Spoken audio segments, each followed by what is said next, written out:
Nĩ ndũmĩrĩri ĩrekereirio nĩ minista wa ũgima wa mwĩrĩ kaunti-ini ya Kiambu ndagĩtarĩ Joseph Murega akiuga andũ ana nĩo makuite nao 286 magakorwo marwarĩte mũrimũ ũyũ, kũrĩa gatagatĩ ka aya 14 mathiĩte na mbere na kwamũkĩra ũrigitani thibitarĩ-inĩ itiganĩte kaunti-inĩ ĩno.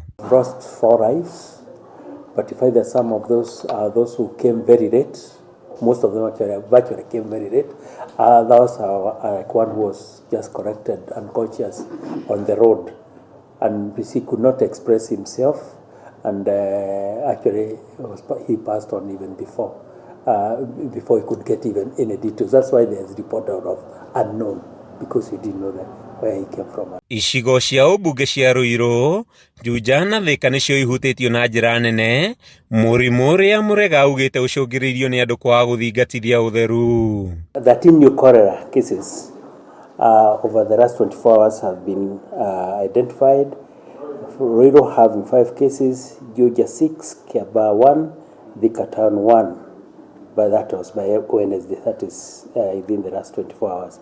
Bring the total number of cases in the Rhine list in Kiambu County to 286 cases as of 28th December. Akĩaria na andĩki a mohoro wabici-inĩ nene cia kaunti ĩno, Murega nĩ areganĩte na uge wa atĩ mututhuko ũyũ wa maĩ ũcũngĩrĩirio nĩ gũthũka kwa maĩ marĩa maranyuo nĩ mũingĩ, ĩndĩ akiuga thirikari ya kaunti nĩ yarĩire mĩtaratara ya kũhĩtana na mũrimũ ũyũ. Our facilities are very ready. We have always been very ready, and we have managed many cases which have come as either outpatients or even inpatients, and most of them have been discharged within a short period of treatment, probably to the mean of about 2-3 days, and they recover.